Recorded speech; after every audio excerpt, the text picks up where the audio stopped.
Oh, I was mid coffee sip right there as the countdown ticker rolled out. Hey, Rich, how you doing today? I am well. How are you? I'm doing great. I am really looking forward to this conversation today. It's been a little while since we chatted, huh? I know we've had to reschedule just because of whatever, but I'm like, Brenda will always be there, so this is a non-issue.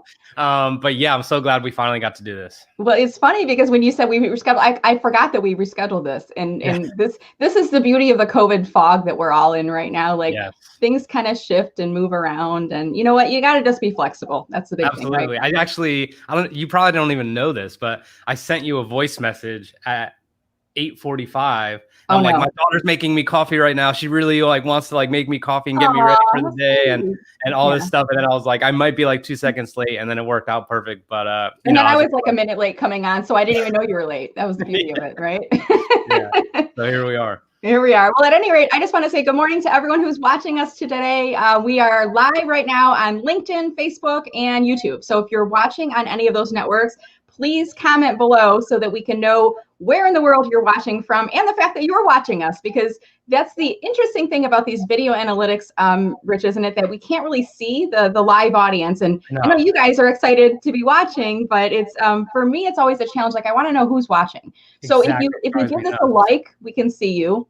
Yeah. Or if you, better yet, if you give us a comment, here's what I'm going to do. And those people who comment, I'm actually going to pull your comments up on screen here so we can see Liam Darmody is joining us this morning. And I'll kind of intermix these as we go throughout the session here today. Yeah. And Gabriel, hey, Rich. It's hey, Rich and Brenda. So nice to see you, Gabriel. Yeah, hey, Gabe. Yeah, so we'll continue to throw those comments up. And I see we've got Gabriel on LinkedIn. We've got some folks like Paul who are joining us on Gabriel's on Facebook. I misspoke. And then Paul was on LinkedIn. And let us know where in the world you're watching from. And realistically, we're in the household you're watching from, because we're all exactly. PA, Pittsburgh. Now it's all coming in. There we go. I don't know why that ramp up happens. It's like, dude, just come on, LinkedIn. Let's go. So there it is. This is interesting. Do you use StreamYard too, Rich, or what? I do. So you can see the comments on the side right now, right? I can see them right now, but I also have it on another screen just in case. So you don't know that there's 20, however, 21, 22 keeps going up, people watching, but I do by looking at the live itself. So you're looking at the live event to see, because on the live, are you looking at it on LinkedIn? Is that where you're getting the live number from? So you can see the numbers on there. So I love getting together with people like Rich, you guys, because we can kind of put our heads together, and I'll be like, here's what I know. And he's like, here's what I know. And then we kind of can learn more from each other. So yeah, Chicago, look at Saudi Arabia. This is amazing. This is awesome. Hey, everybody. Morning. So I'll let you guys continue to do your comments below. And before we get started with our conversation this morning, what I'd like to do, Rich, is if you could please take a couple minutes, just tell us a little bit about who you are, what you do, and then we'll get into this conversation. Yes, absolutely. I love to lead with the fact that I'm a retired Marine. When I retired from the Marine Corps, I spent exactly half of my life in the military, which was crazy to me. And I retired slightly early just because I was able to do so. They were offering it, and I happened to be in San Diego, and no one wants to leave San Diego. So that was interesting. But I left there. I worked at Amazon for a couple years, and I've talked about that experience. It wasn't that amazing for me, and I was starting a family. It was just really challenging. And then ultimately I decided to become an entrepreneur, and I did so without a business plan, without any idea of what I was going to do. Love it. Right? This is not advice, by the way. This is not advice. This is just a story. This is the Rich Cardona guide to entrepreneurship. Step one. That was no business plan. The thing is, I gave myself the ability to just look into my curiosities, determine what it was I wanted to do. And I will get to that momentarily, but it started with photography. When I retired, my wife and I went to Europe for 2 months because we were on terminal leave. We're like, we'll never get this opportunity again. So I probably took 7,000 pictures. It was ridiculous. Wow. So when I left my job a couple years later, I was like, okay, let me look into photography. And I was just like, it's not what I thought it was. And I also felt like you had a much more difficult chance of actually making it just because of the complexity and the competition, and because a phone takes really, really good pictures. Yeah. So there's that.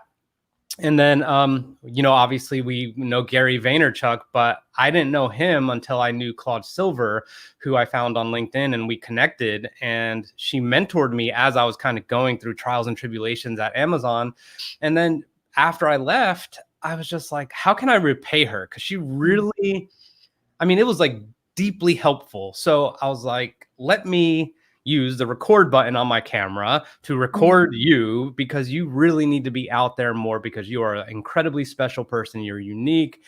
We have this incredible connection, and she allowed me to do so. And I've told the story a bunch of times, so I'm not going to like go through the whole thing again, but basically we had very candid conversations and so many different occasions when the camera wasn't on. And she said to me, like, why weren't you recording that? I was like, I didn't know I could. And that's really what happened. And that's what kickstarted my business, which is doing video content for executives. We film, we edit, and distribute.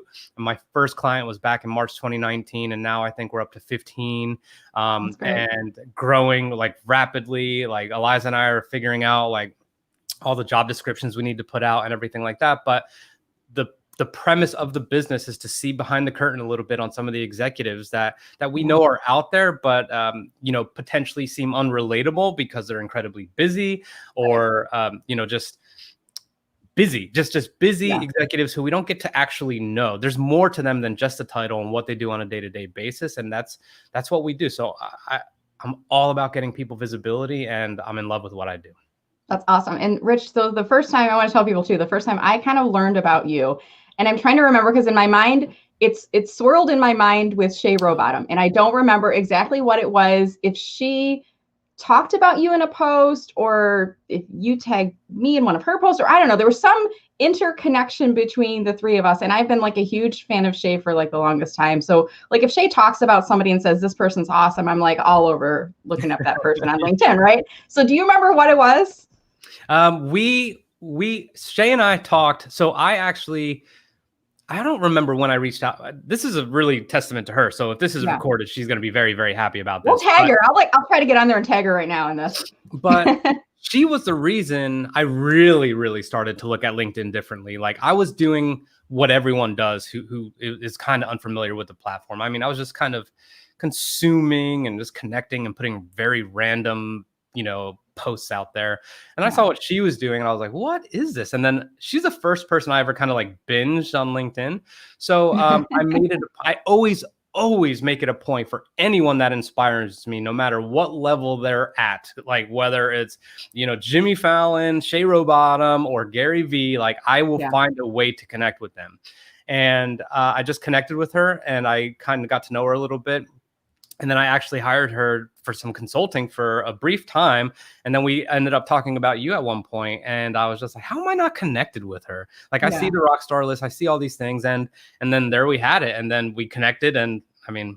And then I think I immediately reached out to you after you connected with me. And I was like, and I usually don't do this right away with people, but I was like, I looked at your profile, I was looking at your activity. You were like rocking it at that point. And I reached out and I said, and at this point I'd started asking for permission to add people to the rockstar list. In the beginning, I was just adding people in, and I got a couple people that were like, you're not measuring the right thing. And I'm like, okay, you don't want to play in my sandbox, go over there. Yeah.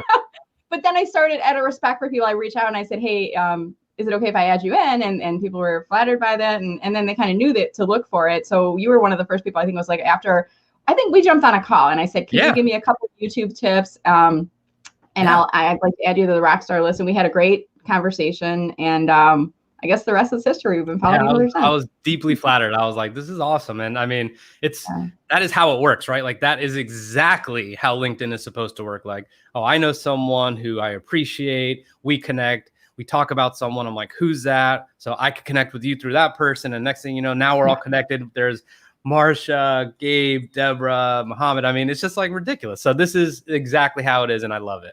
Yeah, this is what it's all about. And it's all about online networking and visibility. And when I invited Rich, and when I invited you on the show, I said, pick any topic you want to talk about. And I always kind of look for inspirational, educational, or informational. And you said, and I love like when I book somebody who's got that marketing head, because you weren't like, let's talk about video marketing, but you were like very specific on a topic. And you said, let's talk about how to be visible so that the value that you offer can be realized. So let's jump in here. Why is this important, and what advice do you have for us on this? This is, I really believe the problems that we try and solve are due to the fact that we acutely went through that. Now, you could come up with a service or a product that you're like, this is really lucrative and this is going to be awesome for me. But I think you approach those two things very differently when you actually felt the pain and you want to solve it for a lot of other people. Now, then obviously we get into competition and how difficult it can be in the marketplace and all that other stuff. But what I realized was there's just so many people who are just not heard in the right way or the way they want to be heard or seen in the right way and all these different things. And I'm telling you, like, especially on the executive level, actually, let's just forget I even said that for a second. If you are a mid-level manager, if you are an up-and-coming manager, an emerging leader at a company or any organization, you cannot tell me that you haven't been sitting at a meeting where you're just like, I wish they would just listen to me. Like, I wish they would just give me that time of day. I'm not saying that your idea is incredible, but you want to be visible. You want to be heard. So I understand what that's like because I've been in a corporate environment where I just kind of instinctually realized like a lot of things that were happening were just not going to move us forward. And it was not going to retain the personnel that we had, the great personnel that we had. So what I am all about is making sure that you are visible. For your value to be realized, like, you have to be visible. Now, obviously, I do it in a video form, and you can do this in any number of forms, but I do that so that people can recognize you. And I focus very specifically on personal branding on multiple platforms, including this one. So that way people start to get to know, like, and trust you, right? And you and I know that phrase. I mean, everyone, a lot of people who aren't really in marketing or maybe are, knowing, liking, and trusting someone is kind of the path to really getting to where you want to be. Now, what am I talking about? What value am I talking about? Maybe I want to be on podcasts. Maybe I want to broadcast my message on podcasts. Okay, like, well, you need to be visible. Maybe I want to get hired for public speaking or speaking engagements or for panels or whatever it may be. I just want to guest. I'll be happy to guest on a panel. Well, people need to see that that's what you do, and people need to see you and hear you. Maybe I want to write a book. Well, maybe I could go onto a platform and make videos about my journey in writing a book, and maybe all of a sudden people who are already authors and maybe best-selling authors are going to drop in some tips, which happened to a client of mine just the other day. It's ridiculous.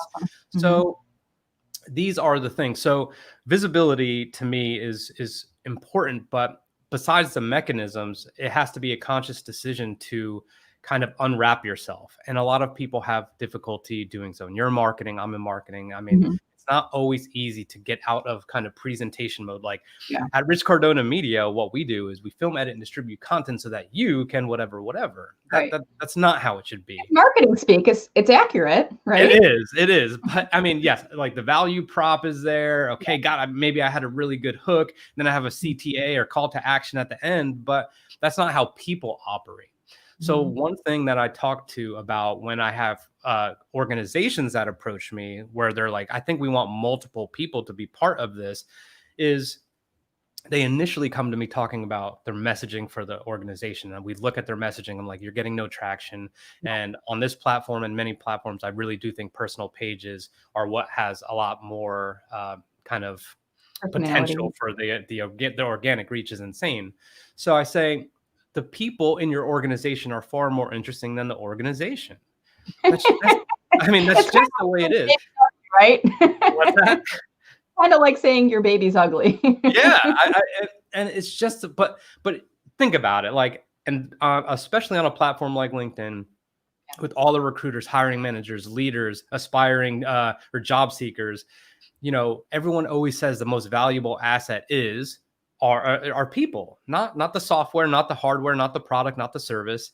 Although some of these things do make our lives easier, it's the people behind the scenes that make everything happen. And some of the leadership, maybe there is just an incredible chief financial officer in an organization who is really responsible for turning things around, and nobody knows them.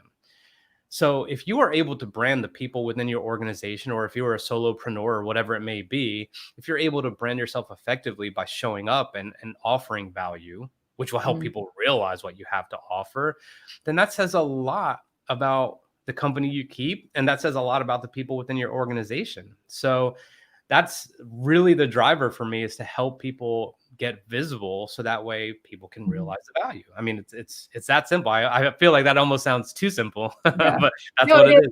It's a simple concept, but I was thinking of a few questions as you were talking, and I'm going to encourage our audience to ask questions too, because we'll have a time for you guys to do Q&A a little bit later too. But here's one thing I was thinking is, when you're working with executives, Rich, I mean, is everyone like open to this video concept? Or they're like, oh yeah, put me on camera, I can speak in front of the camera? Or, I mean, because you think about executives, they're comfortable speaking in front of groups, right? And they're usually heavily scripted.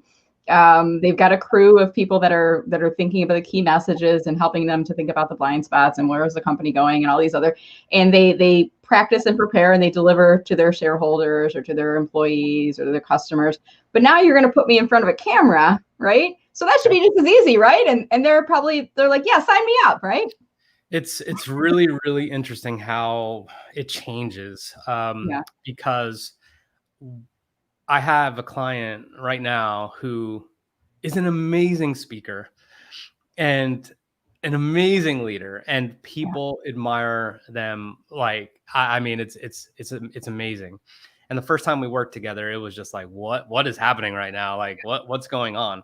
And the thing, is this person charismatic? Is that how you describe them? Yes. What's interesting is I think charisma is tied to connecting to people. So you and I right now we're video people, Rich. So I'm going to pull the curtain back a little bit. I'll post a picture of this. But what I'm doing is I'm looking at a camera. I'm pointing at the camera lens right now.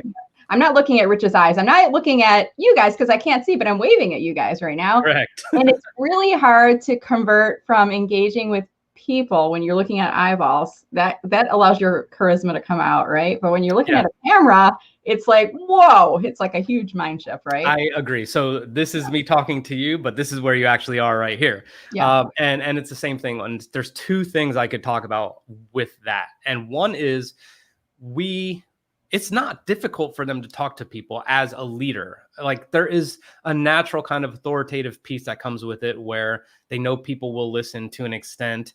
They have to deliver information. Like, there's no way around it. And obviously they have to report to some of the board or the shareholders, like you said. So that's kind of natural. It just becomes routine after a while. And because of that routine, it makes it actually harder to have actual conversations that are, I would say, dumbed down almost, so to speak. Yeah. So conversation, right? Like, that's what we're trying to get to. Exactly. And that's like, how can you relate on just the most fundamental human level? And the reason people, even though they're comfortable doing it naturally with people in their organization and they have trouble here, is because it's a different audience. Like, once it's a different audience, it becomes challenging. Now, this, like you said, the camera, and I think you and I may have talked about this before, but what is the trick here? What is the trick if Rich is behind this camera and I have a message to deliver and I want to put this out on social media so that I have more reach and people are realizing my value? Mm-hmm. I always say this: whatever it is that you are trying to achieve for somebody, you have to imagine that person. You have to imagine that person deep in the body of that lens, and that you want them to listen to you because you know you can help them. Mm-hmm. So you imagine someone's inside that camera almost, and you're like, okay. Or even better, you could think of a situation where I may have helped Greg, and I really remember, how I did my best work there and how I talked to him, how he felt, how he looked. And then I kind of recreate that situation when I'm talking to the camera, and it comes across completely different. It's not robotic. And the last thing I'll say, Brenda, is there's 31 people on here right now, which is fantastic.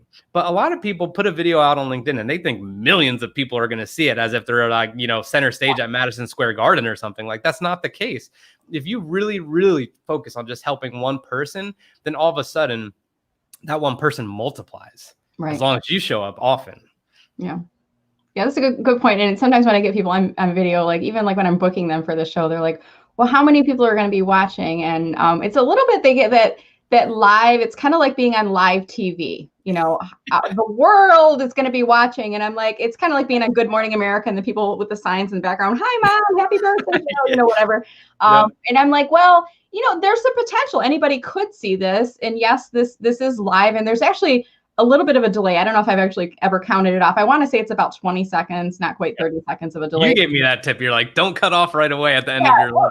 If you guys ever seen people, they do live video and they're like, bye, thanks everybody for watching. And then they're blah, blah, thanks everybody for when it cuts off before they say watching, because they stop the video. I always do you guys watch me at the end. I'll do this again today. I'll be like, bye, thanks. And then I'll kind of do the awkward smile thing. I've done it too because you taught me, and I was like, yeah. oh, great tip. We teach each other techniques, but here's the interesting thing. I just realized I started doing this. So I'm always looking at the camera. I'm trying to engage. And I love the point, like I am trying to speak to like just one person. I'm not trying to speak to 300 people. Whether it's 32 people watching this live or 300 people watching this live, I'm speaking to one person. I'm speaking to that one person who is going to connect with this message. But I also realize as I'm looking at the camera, thinking of that one person, I'm using my peripheral vision. And I'm kind of watching I'm not seeing that you're nodding your head right now. Yeah. Seeing that you're smiling right now. Like the more you do, I think that activity and you can kind of concentrate. Here we have the benefit of a laptop or a screen where we can kind of see ourselves. Correct. If you're an executive being filmed, you don't. I mean, unless you have a camera turned sideways where they can see themselves. But I heard it was one of my photographer friends. I think it might have been Dan Lippett. I'm not positive, but he said like it's a very natural human reaction to not like to see yourself on camera. Yep. Right. Or and he said if I do work with a client who's very comfortable on camera, they've probably got like an overly blown out ego. Right. Yeah. If you like seeing yourself on camera that much, you're so full of yourself. Like that's not a natural thing. Right. Yeah. I have two types of people that I work with right now. Those who look and they're just like, I look ridiculous. Right. Like, what are you talking about? Right. And the others are, they never watch them. They're just like, you got it. They're like, you got it. You know what you're doing. And they're just like, I don't even want to. And I always equate it to this. I'm so glad you said that. For those of us who were around when there was like answering machines, like instead of like voicemail, yeah. You know, if you ever, let's say you left a a message on a friend's house, and then you went to your friend's house and they're like, hey, I got this message from you earlier, and you listened to yourself, you'd be like, oh, I sound ridiculous. Awful. I sound ridiculous. But you still had to call and leave that message because you were going to tell them something important, like, hey, soccer practice is getting out at 5:30, not 5, or whatever it is. And the same thing goes here, which is no matter what you think about how you look and how you sound, you are always going to be more critical than anyone else. I truly believe there's not a lot of people out there, especially on a platform like this, that are just kind of picking apart your ums and your ahs and your hair and what you're wearing or anything like that. And the other point is your message has to be delivered. Like that cannot be what impedes you from delivering that message. So it takes a little bit of practice, but I have seen people and you know, sometimes we'll do a day of filming where we'll do batch content and the first hour is kind of like, you know, like, all right, let me coach a little bit. Let me just be really nice and gentle with the right? Yeah. And then like by the end, they're like, oh, we're done. Like, they're like, they just want to keep going. And it's just because they're over that and they're just realizing like the message is too important to like keep in here. So again, it takes a little bit of practice, but it's not insurmountable by any means. Yeah. So let me turn the tables on this conversation a little bit, Rich. Sure. And I'm kind of curious. I mean, have you always been comfortable yourself on video? You seem to me like the kind of person like you came out of the womb, you hit the earth with a phone in hand, and you were videotaping by the time you could hold your hands upright and and you know, you talked about launching your business. It doesn't sound like it was too long ago, but I kind of like in my head, I'm like, when I first connected with you, you were already there. You had already made, and you'd been there for a long time. And you were confident. And I'm like, this guy's younger from me, but I'm gonna learn from him. You know, he's rocking it.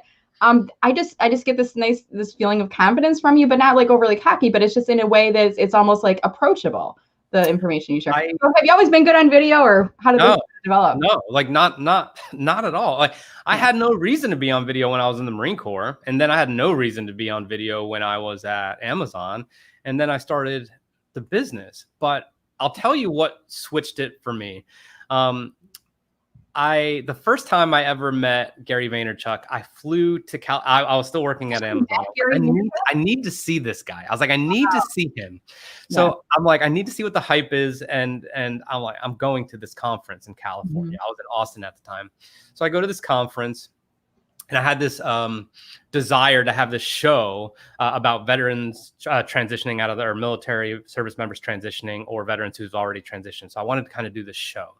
And I was like, I'm so passionate about this. I just don't know if I could monetize it. Like, there's no way I could walk away from my job. Like, that would be ridiculous.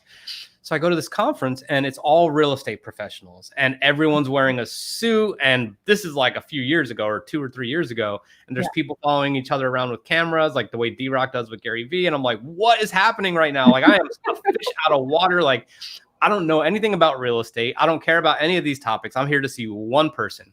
So I paid the extra money to have kind of a VIP seat. And if anyone's ever seen any speaker for that matter who's really popular and they have a Q&A, the line gets fast very, very quickly. So I happened to be right next to the microphone and I knew this was an unbelievable advantage the minute he got on stage. I just kind of like put my foot in front of the microphone. I'm like, I'm going to be able to ask my question. Wow. So I asked my question and then I saw a video of the playback. And Brenda, my voice was shaking. Like you could hear me trembling. Yeah. And I said to myself, like, that was a great moment for me. I can't believe I was that nervous. And I wasn't looking at a camera or anything. I was just talking to another person. But seeing that for me made me realize, like, I can't do that if I'm going to be on interviews. You know, like I want to create an environment for veterans to share their transition stories and just give me everything they got. So I just need to be me. Right. And that was a couple years ago. And then by the time I started making content, I was just kind of like, okay, like just whatever it looks like, whatever it sounds like, just do it. And I think over time it just gets easier. But this is how I am in person. And then I just kind of made a goal, which is just to be, I don't want to leave anything to the imagination. So like if we ever meet in person, like this would be no different. Like it'd be exactly the same. And I think that's really, really important for the people I work with, because, you know, there's no chance for expectations to be kind of upended a little bit. Like everyone already knows exactly how you are. And I believe that's what makes it easier for people to say yes to working with you, because they're just like, that's what it's like. Let's do it. Yeah, I mean, I'm thinking of the word authenticity, or just being authentic. I mean, you are who you are. And I think the video kind of helps to pull the curtain back a little bit on who we are, like corporate Brenda or corporate Rich, you know. And especially when you're in a live video session, because you're not scripting. And I get people often, well, did you script that? I'm like, no, I just went on my deck and I pulled up my camera. How many takes did that take you? I'm like, well, I did that in one take. I mean, I'm not like I don't post it and delete it and go, that looked terrible, and redo it. I'm like, I'm just going to do it again. And, you know, for me, I'm sure it's for you as well. It's like, you're going to make some mistakes along the way. You probably look at some earlier videos of yourself, but you're not cringing at them. You're going, wow, I've come a long way. Right. Yes. I mean, all the way. And it's funny you mentioned live, because live, I mean, yes, you could delete a live after you're done with it, but like as it's happening, I mean, that's it. And I think it's great that you go live so often, but that's like the next kind of echelon, because then and the reason it's really important that you practice video if you want to be on video, and your communication styles, is because when you go live, like in a few minutes here, I need to be ready for Q&A.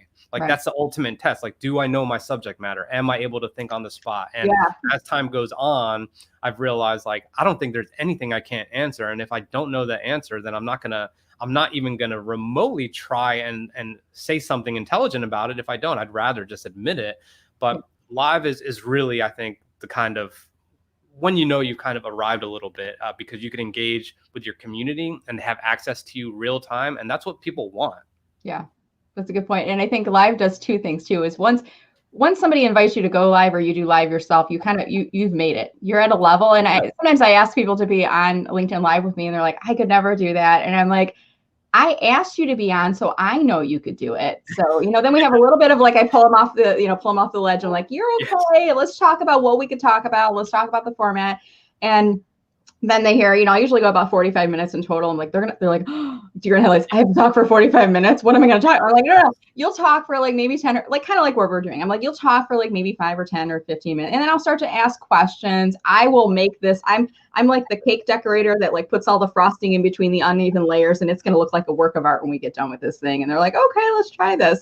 But so by being asked to be on live, you've been vetted already. So when somebody asks you to be on your podcast or your interview, I think you've already been vetted. So stop yourself if you're like worried about the confidence and can I do it? And the other part is Oh, we just lost Rich, but he's going to come. There we go. I'll be back in a second. So the other part is the more videos you do, the better and better you get at them. And when I first did my very first live back in, I think it was November of 2019, it was okay-ish. You know, it was kind of a cool, fun thing. I think when everybody gets access to live, they push it out and they're like, hey, does this actually work? And who's watching?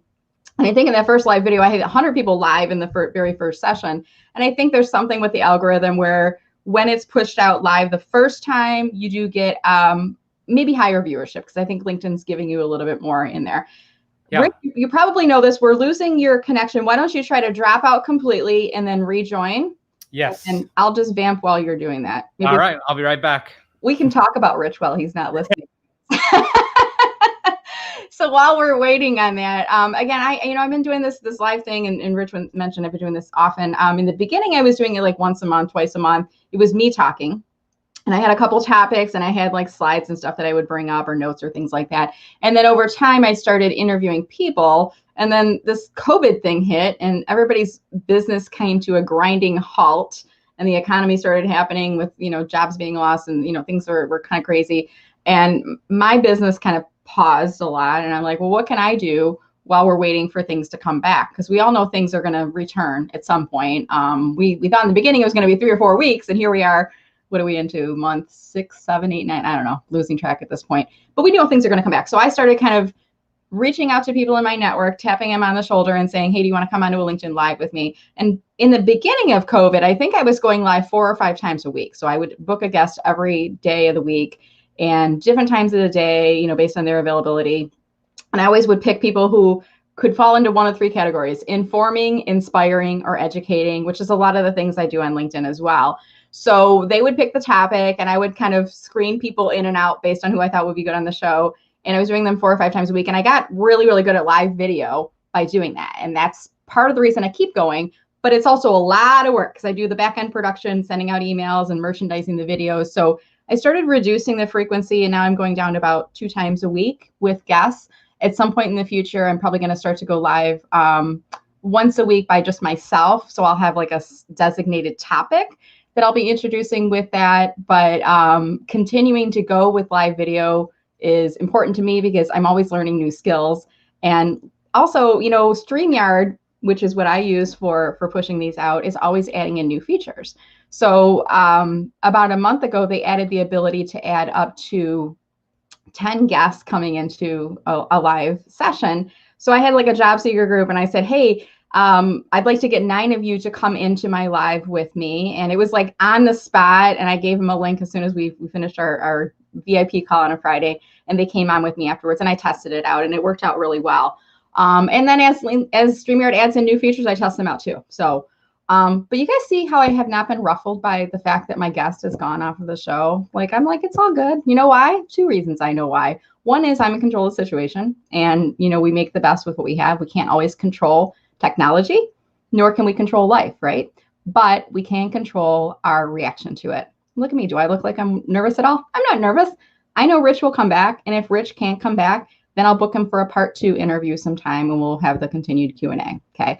While I'm waiting for Rich to come back, here's what I'm going to do, though. I put the drop your comment below. Oh, looks like he's here. Hey, you're back. Hey, yeah, I'm like, I'm here. I'm not sure how long you were there for, because I was waiting for you to come up in the big screen, and then I just realized, oh wait, he's down in the little screen. Yeah, it's that you're backstage.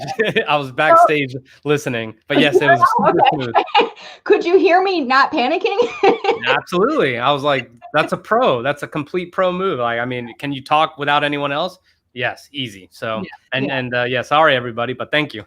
No, it's all, and we're in this day and age of technology. And I even told Rich, guys, before we jumped into the show, I said, it's happened to me once where I lost my Wi-Fi. Terry Bean was on with me, and Terry just kept going. He was a pro. He just kept going. And it's happened with me a couple times where my guests have lost their Wi-Fi. So in my introduction to my guests, I say, hey, if we lose a connection, keep going. And then the other person will jump back in. And here we are. Yes. Yeah. All right, so let's move into some questions. I see we've got a lot of conversations that are coming in here, and feel free, guys, to continue to drop your questions out on here. So let's see here. Christine, you have a LinkedIn question. I'm going to come back to that a little bit later on, but I want to see Margot has a question, and she says, what other platforms for personal marketing? So I think we were talking about LinkedIn, but what are your thoughts there? So For personal marketing, I believe you should go to where your audience is. And if you don't have an audience, which completely could be the case, which is fine, then you could test the other audiences out as well. Okay. Facebook, I really believe Facebook has just become kind of the place where I always like to say where your exes spy on you, where you could share pictures of your kids and all that other stuff. And then obviously you're going to see tons of political things on there. For a business page, I think it's a little bit, it's slightly challenging, but at least you have the benefit of being able to do ads. But building a kind of a public figure page is going to be a little bit challenging on Facebook. The organic reach is not there. Instagram, it's really tricky. It takes a lot of work as well. And then, although a lot of people are unsure about TikTok, there's a lot of creativity on there. And I actually believe there's plenty of space. I see real estate agents on TikTok really doing. Yeah, TikTok. I am. I've hardly go on anymore, but to answer the question all the way, I mean, yes, there's Twitter, Instagram, Facebook. Number one is if you have an existing audience and you get feedback somewhere, on any of those platforms, go there. Yeah. Two is just test them out until you feel where you fit in the most. I have a friend who left LinkedIn recently and she's just like, my people are not there. And I'm like, they absolutely are, but it was just a feeling, and she's committed to 2 platforms and that's where she's kind of staying. And I'm like, well, good for you. Like, I don't have any argument against that. But to answer the question fully, Margot, where your audience is and then where you feel more comfortable, and you don't have to be everywhere. I would probably recommend just 2 places where you primarily are. All right, awesome. So we're going to keep pushing a couple more questions out here and see how many we can get to today here. Mm-hmm. Any hints on bringing a short key message? So you got people that are wordy.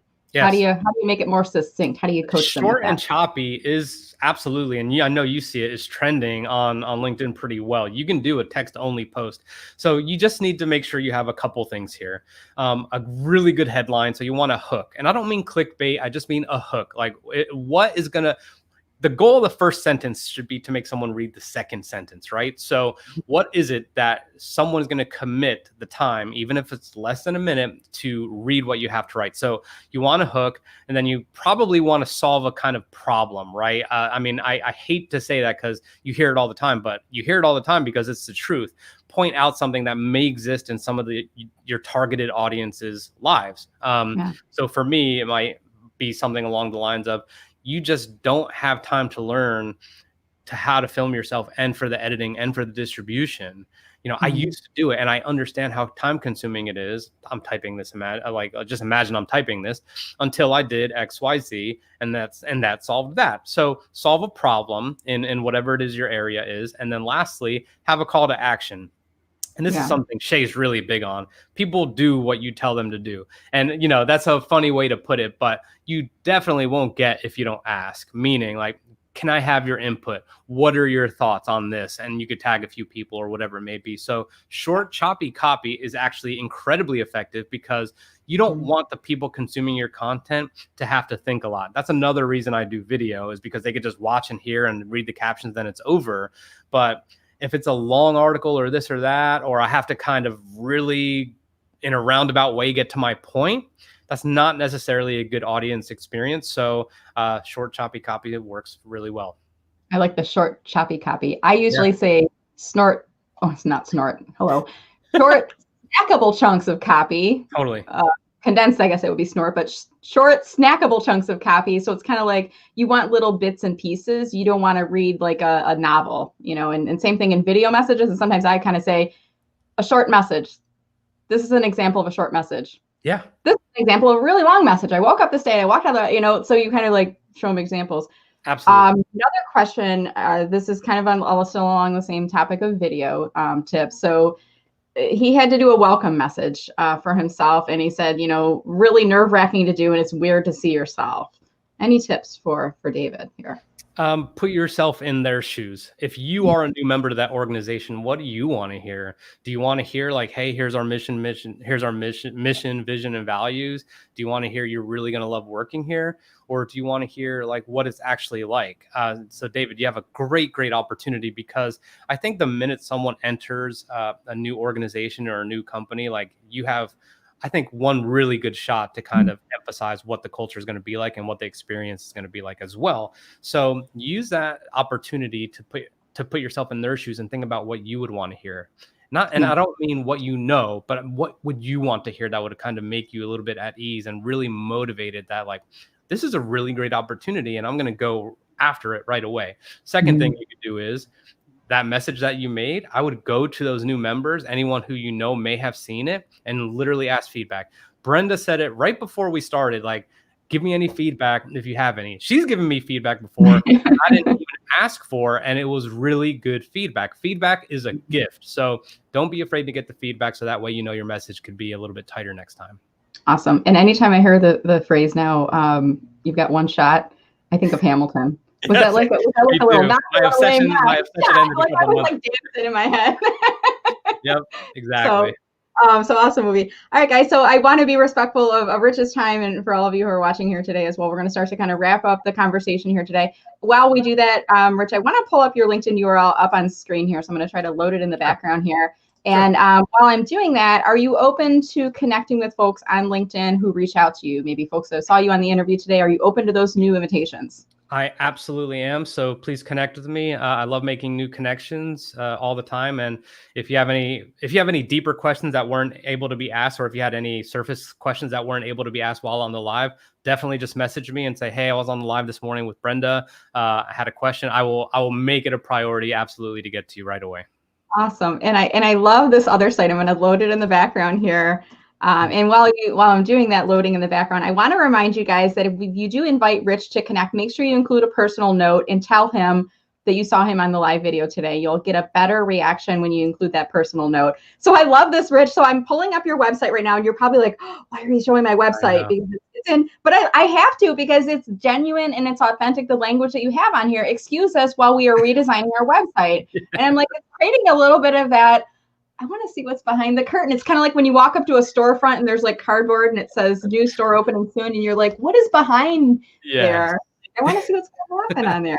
So, but people can go to Rich Cardona Media today, and in the future we'll see it improve. Absolutely. And I will tell you this.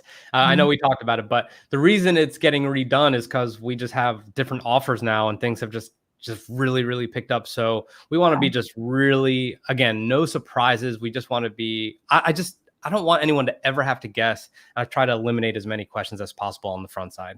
Yeah, that's awesome. And probably where you are today with your business is a little bit different than where you were a year and a half ago, right? So it's changing and evolving. Absolutely. Yeah. Awesome. Well, as we wrap, I want to give you the opportunity, Rich. Any final comments you'd like to offer for those folks that are watching today? Shout outs to anybody, or anything you guys are working on right now that you want to remind our audience about? Obviously, shout out to you. Thank you so much for having me on. This was super fun, and I didn't even need the coffee that I had. I was just like, boom, let's go. So thank you. Shay, obviously, she's the reason we got connected. And then I cannot obviously thank Claude enough, because if it wasn't for her kind of prompting me to share deeper, more impactful content, then I probably wouldn't have generated the idea for what's taking place now. And as far as the business, I mean, you know, if there's anything I would actually like to put out there, it's a podcast. I have a podcast, and it is called The Leadership Locker. I actually started it because 25% of veterans want to start their own businesses, but less than 3% actually do. And I'm one of those people who has, and I'm 40 years old. I just turned 40 a couple of weeks ago. Happy birthday. And it's just like, like no matter where you are, like the opportunity is always there. So the podcast interviews people who never served, and Gary Vee's been on there and a couple other people, some amazing people.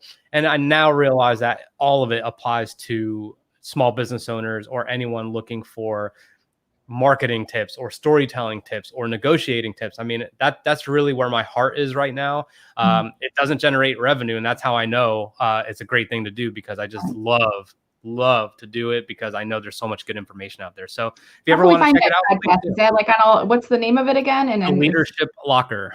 Leadership Locker. Yep. It's you could I think there's a link on the website, and then it's on Apple, Amazon, Spotify, everywhere like that. But yeah, I think it'll be worthwhile for sure. Okay. I'm kind of crude with my description here, but I'm going to throw it up on here. So that way I do this because I'm a lazy marketer, Rich. I put the things in the comments, because then I can watch it in the video playback later, and I won't have to remember if I wrote it down on a scratch pad or something that's like on the video.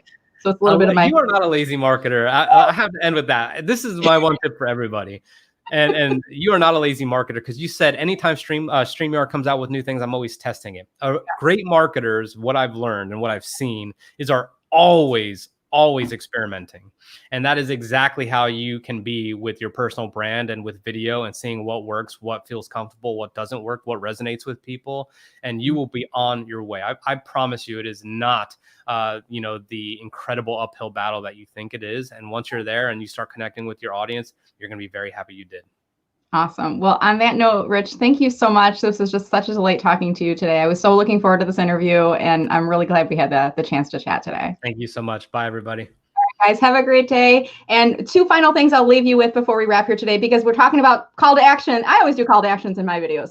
And here's my 2 calls to actions. One is, as soon as you're done watching the video, go back onto it and click on share. Share it on LinkedIn, or share it on Facebook, or go on YouTube and grab the link, or maybe just message it to someone, because there might be somebody who's struggling with articulating their values, struggling with how to be on camera, and they're going to learn some great tips on this. Or maybe somebody's had a little video snafu like I had, and you could say, wow, look at how she handled this. She just kind of kept over it. So share that video along. And then the other thing I would love, if you could please go to mellermarketing.com/subscribe, where you can join my VIP email list, and you'll get LinkedIn strategy tips, as well as notification about my upcoming LinkedIn Live Social Media Pie interviews. So that's it for us today. Rich, what's next for you? What are you doing after you're done with this video? I'm talking to someone who's exploded on LinkedIn recently. So we're going to have a conversation, long overdue. And then what's more important than that, though, is my 8-month-old daughter. I'm going to put her in one of those baby swings today at the park, because one of the parks reopened recently. So I'm going to see how she does. And that's what I'm really looking forward to. Well, that'll be fun. We'll have a great time, Rich, and we'll definitely keep in touch online. And someday we will meet in person. I guarantee that. Yes, guaranteed. All right, guys. Stay safe and stay healthy, everyone. Again, leave a comment if you haven't before you left. Even if it's in the playback, I'll make sure that Rich, I'll tag him in the comment if there's something he needs to respond back to.